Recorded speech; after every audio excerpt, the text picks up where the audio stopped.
Our guest today is someone who you recognize of one of the shows which has become a major hit. Citizen Khan is perhaps the first show on British television which put an Asian family on primetime television. Adil is the star and who acts as Citizen Khan. Thank you so much for speaking to NDTV. Thank you very much. What brings Citizen Khan to India? Well, yeah, I wish Citizen Khan was here. And I suppose he is here in spirit. But for me personally, as an actor, I never thought that my first ever trip to India would be because of my work, but thankfully it is. And it's thanks to Gurinder Chadha, the director, and ITV, which is one of our big networks in the UK. So I'm playing a small part in a drama called Beecham House, which we're filming mainly in Jaipur, and it's set in 1795, which is sort of towards the end of the Mughal Empire and the East India Company, and it's company rule, basically. And it looks like it's going to be fantastic. So it's quite crazy, really. You think, oh, God, my first time in India, I'm going to be spending these weeks and months playing this sort of Muslim guy's conduit with the British and India. It was just it's a very strange feeling, but really exciting. You know? Conduit with the British. Yeah. So what's your first impression about India you know, because you're from Birmingham, right? Yeah. Which you know, when any one of us goes to the UK, you feel quite at home there because there's so many Asians over there. For you to be here in Jaipur, which is such a touristy place where, you know, it's where everyone heads to if they are visiting in India. Yeah. What's your impression like? Well, you know, you're absolutely right to make the point about Birmingham. Birmingham is massively diverse. I mean, you have a huge Muslim community, very big Pakistani community. Indian community is huge. You know, one of the biggest Sikh temples in the UK is in Birmingham. You know, huge Hindu community. So sort of, you know, been brought up with this very mixed background. And I guess being from having a Pakistani background, you know, and sort of the sort of rivalry and the political situation between India and Pakistan, it's sort of coming here. It's in the back of your mind a little bit. Really? Yeah. Well, you know, it was tough for me to get my visa. Because you have a Pakistani passport. Yeah, you know. So you don't have a Pakistani passport. No, I have a British passport. Okay. I have a British passport, but if you have Pakistani father, when you apply for even a tourist visa, let alone a work visa, which I needed to get here, if you apply for a visa in Britain, the first question they will ask you, what's your name, what's your address? Third question, literally, third or fourth question, do you have Pakistani parents? I mean, you know, and everybody has to answer that. Yeah. But anyway, so, you know, you have to go through all of that, and then therefore your application then goes to the intelligence services. So, yes, of course. So then it's sitting on there for a long time because of the Indian bureaucracy. And if it wasn't for Gurinder and people working at the production company here in India, I don't think I would have made it here in time. They had to try and get it fast-tracked. And every time... So did it take much longer than the other crew members? Yeah. I mean, How long? It takes... Well, I'll give you an example that when... Previous to this, in 2011, when I was working with the BBC, I was working as a presenter, and I was due to come out for the Cricket World Cup. And if you remember, it was India, Sri Lanka and Bangladesh. I got my visa for Sri Lanka within 2 weeks, got my visa for Bangladesh within a few days. The Indian one didn't come in time, and by the time it came, it was too late. All the rest of the crew had got theirs. It was too late. So, of course, it was difficult for you to get your visa. You're finally here. But you know about, I don't know if you followed it or not, but there's such an atmosphere here now that Pakistani actors like yourself before they were a part of Indian cinema. So many actors used to be. Yeah. But that's not there anymore. Now there's a huge fear about if they are there, and every time things go bad, and you know things have been really bad of late, that they want to boycott a film because it has a Pakistani actor. And it's a crying shame, really. And actually, you know, the truth is, whenever you've got, you know, governments or policies or far-right groups or different groups who are trying to create division, trying to create tensions amongst us, and that's what they're doing for their own ulterior motives, that actually the arts and the creative and writing and storytelling becomes increasingly important. You know, I've learned about India and Indian culture through Bollywood. As a British Pakistani in Birmingham, we'd sit at home on a weekend with our mum and aunts in the room watching, you know, Sholay, watching, you know, Dilwale Dulhaniya Le Jayenge, watching all the big movies, the little bit, and they were Bollywood, and that's how I'd watch and I'd learn about Hinduism. I'd ask my mum, I'd go, well, what's that on their head? What's that about? And because mum was born in Kenya, East Africa, and so lived with lots of other, So she's she's well, Muslim? Yes. But her Muslim. father was originally from Lahore, but when it was India. Right. So he left in the early 1900s and went to Africa, So she lived with the Hindus and Sikhs. But for me, so that was my experience watching Bollywood. So the arts and creative are really important. So actually at times like this, that, all of us, the viewers, people who go and watch movies, writers, production houses, broadcasters, have got to defy those people that are trying to separate us and actually, make even more movies that include Pakistani actors and do whatever we can to make sure that Pakistani actors are seen and working in India. What role do you think that actors themselves can play? Because they feel that they're caught in the crossfire, to put it like that. And I think a lot of people play it safe. I don't think a lot of actors, rightly or wrongly, but they don't want to be political. Right. Because, they say that their job is just to entertain. But do you think that they need to get more political? Yeah, I think they should, and I don't think they should, change their movie scripts, or they should, they shouldn't say, well, okay, we'll change the title of a movie, or we won't include that actor because we're worried about the success of the movie. The success of the movie should not be defined by the number of people that necessarily come to see it or how much money it aligns with you. The success of your movie should be like, well, what's it doing for the country? What's it contributing to the overall psyche of the country? And what are young people going to take away from it? I think that's got to be a really important thing. Do you think part of the thing about you coming here and being really surprised about that Sikh gentleman smiling at you is also because of the stereotypes that have built up, that you expect animosity? Yeah, exactly. Absolutely. It is that. And again, but you only overcome those sort of misconceptions when you experience it. And I've been so lucky to experience it. My own father, it actually makes me very sad that my father, born, in 1939, just only, 8 years before partition. So he was technically born in India, although in Jhelum, in a village just outside Jhelum in Punjab. He's never been to India. And he never will. Yeah. And I'll have to go back and show him my photos. Yeah. Guy's only 70, touching nearly 80 now. And I'll say, well, that's Delhi, Dad. And he'll look at that. I went to the mosque at Jama Masjid today. Did you? Yeah. And it's just like Badshah Mosque in Lahore. It's a sandstone with a huge courtyard. Yeah. So many similarities. And there was lots of times a day I was thinking, when I was having the paronta, thinking, I would like my dad to be here. So actually... Why? Just to experience... Yeah, to experience it. To experience it. And also I think... my dad hasn't got any... he's got no hatred or anything towards Sikhs and Hindus. Of course he hasn't, But I would love for him to experience sitting as a Muslim, having maybe just gone and done his prayers at Jama Masjid, and then sat in that Paranta place next to a Sikh guy and a Hindu guy in India. And what a beautiful moment that would have been for him, And I just think, it's so important. Now, a lot of people can't do that. A lot of people aren't going to be able to do that for many, many years and generations to come, probably. But they can experience it through the brilliance of film and television and writing.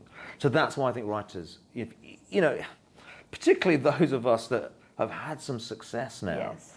How much more success, how much more money do we want? How big a Mercedes do you want? How big a celebrity, how many more Instagram followers do you want, really? I think it's got to that point you go, well, what can we do? What can we do that's going to make a bit of a difference? And I'd like to think Citizen Khan has done a little bit of that back in Britain and here in India now. It's played here, and so, and I just think my thing to other writers is no, don't just chase the ratings. If you know deep down what the right thing to do is, do it. It will feel better. Do more India-Pakistan projects, you're saying. If that's your calling. Yeah. What I'm saying is, don't be turned off from it. If that's what you set out to do. Yeah. So I've heard examples where, writers or directors have said, well, because we've got a Pakistani actor in, our film's not going to be able to be shown, or there's going to be rioting. That's happened, right? Yeah, and that's happened. They've gone, okay, well, we won't have the Pakistani actor in anymore, or we won't do this, or we'll make compromises. No, don't do that. Yeah. Because remember what you set out to do in the first place. Otherwise, what does it become? It's no longer your work. Yeah. It's somebody else's work. You set out, your first page was like, going to be this great story, which is going to have a Pakistani actor in it. It's going to be about this, it's going to be about that. And then just the last minute, because the money men or somebody got worried, you decided that it's not your work anymore. How does it play out, being, your Pakistani roots, when you're hanging around Jaipur? That's the thing. So in the back of my mind, I'm thinking, oh, well, you've got this political situation. It's been hard enough getting a visa. What's it going to be like? I turn up and it's just fantastic. Really? Hands up, we've been staying in hotels. And I think if you're staying in a hotel in India, in Jaipur or Delhi, where we are now, it's very different to being out there. So, I test it by once you're out of the hotel. What is your life like? And it's just been absolutely fantastic. Have you got around? Yeah, I've got around. I love Jaipur. We went around the city, around the pink city in Jaipur. But today in particular, I was in Delhi, and I loved it. And I went on my own. Got as far as Red Fort. Red Fort was closed, but then met this lovely guy, Muhammad Alam, who's a cycle rickshaw guy, and he could speak a bit of English, and he took me around on his cycle, and it was great because we got right inside Chandni Chowk, went to Paranta Wali Gully, and had a paranta, aloo paranta, and I'm looking at it. It looked fantastic, and it's sort of deep fried. I'm going, thinking of my Delhi stomach, belly. Thinking of Delhi belly, thinking how's it going to be. But I was stood there, and it's like, it's been open since 1889. Yeah. I'm here in Delhi. My forefathers have walked these streets. I can live with a bit of dysentery if that's going to happen. But so far, so good. If suddenly I leave out that door, what's happened. But, so I loved it. So the experience has been great. And I, absolutely, and occasionally people will come up to me and they'll say, you'll be in a shop or something. They'll say, are you Indian? I'm like, no, I'm from Pakistan. And I wonder what their reaction will be. And it's been fantastic. So when someone says, are you Indian, you don't say you're from Britain, you say I'm from Pakistan. Yeah, well, I know. I will say, because they already know that I've worked out that I'm probably from England. They can hear my accent. But they look at me and they say, there's something, you can't quite be English. Where are you actually from? Yeah. And I sort of say, well, my father's from Pakistan. And I sort of wait for their reaction. But it's been lovely. It's been great. It's been fantastic. I met a guy today who's, originally from Kashmir. We just started chatting. So, on the whole, it's been fantastic. So, because you brought up that thing about trying to come to India for a cricket series. Yeah. There are these stories which I wanted to ask you about. There are these stories about how in the Indian and Pakistani fans, whenever there's a match in the UK, you don't get to know, there's no animosity at all. They celebrate together. Right. I don't know if there's been some of them where they've had fights or whatever, but there's really been a lot of there's camaraderie. There is. It's sort of, there's never any sort of fights as such, but in the stands, it is healthy. They will sit together. They will all sit together. And there will be banter. I remember we were at the Champions Trophy final at the Oval, which Pakistan won, by the way. Okay, just putting it out there. Okay. Which one of the few times, I think the only time we've beaten India in a final. So we were there, and I'll give you an example. And right in front of me were some Indian fans. Yeah. And Muhammad Amir is right on the boundary rope. He's fielding at the boundary rope. And they are giving him some grief because of the match fixing, spot fixing that he's been involved in. And they said to him, oh, he's corrupt, give him some money, the Indian fans. And I was like, yeah, of course. And so I got up, I said, of course he's corrupt. He's learnt it from you. He used to be Indian. Yeah. So there was just some great banter. So it's quite, generally, I think it's okay. It's sort of, there'll be some sections that probably take it a little bit too far, but there's no violence. And the fact that we all sit in the same stands, it's fantastic. I have to say the Bharat Army, as they call it, the Indian fans are probably, there's a bit more presence. What are they called? The Bharat Army. Yeah, really? The Bharat the Army. Indian cricket fans. Yeah, in England they call themselves the Bharat. They're huge. And I think because in Britain, it's fair to say that a lot more Indians have got a bit more disposable income than perhaps some of the Pakistanis are. Right. They love a drink. The Pakistanis generally don't drink, or at least they won't in public. Yeah. So the Indian fans are probably more organised, and they're probably at the cricket games more. So you're always slightly more outnumbered. Unless you go to maybe Manchester, the north part of England, then you probably have a few more Pakistanis. So I was curious to know the fans here in India, they just see you as a funny Asian guy, and but in the UK, how do the Indian fans see it? Do they see you as one of their own, or do they really say, okay, no, he's portraying a Pakistani character? What is the feedback you get there? No, I think they've absolutely loved it. They've loved it for what it is, and and really connected with it. I think I have a lot of people who are from Punjabi families, Indian families, who will say, "Well, the Khans are just like my family," and so I think on the whole, it's been taken in the right way, and also I remember the thing that we do, as you'll be aware, Mr. Khan has sort of got this rivalry with India, and it's sort of, and I always say it's actually from Mr. Khan's point of view, it's an inferiority complex for Mr. Khan. He's always looking for somebody to knock, and it's sort of so. And I think the Indians in the UK have taken that in great spirit. Actually. They have? Yeah, of course they have. Yeah, I think because there's an element of truth in there. They will know that if they make that a Hindu dad or a Sikh dad, he's probably sat at home saying something about Pakistan. Oh, Pakistan is this. I mean, I was watching not your news channel, another news channel, and not so good news channel the other day. And it was ridiculous. It was like Navjot Sidhu had made some comment about comparing, No, and he hugged someone. But he compared. So what do you think about that? Well, I just think he had a point, didn't he? He had a point that actually, if he's from Punjab in India and he goes over to Punjab in Pakistan, there's lots of similarities. Yeah. So he's probably going to find the food a bit similar. He can speak Punjabi to them, and he might just like the city. I mean, that's a personal preference. So the fact that he then turned around and said, well, look, I've got more in common with that than perhaps South India. Right. It's understandable. South India is quite a distance away. I mean, the magical thing about India that I'm learning is that it's so many different communities. You can't, and somebody from the north is not like somebody from the south. The food is different. I mean, how many different languages? 26 or 7 or different languages in India. So many. So it's so many, and then all the dialects on top of that. So I think he probably had a good point. But then there was one commentator from South London, South India, sort of saying, well, how dare he compare South India to Pakistan? Yeah. I mean, what's so bad comparing it? It's Pakistan's, it's a great country, and so as is India. So tell our viewers, I don't know if, our viewers are aware or not, but I was reading up on you and the show, and it really gets a lot of flack, right? It's very popular.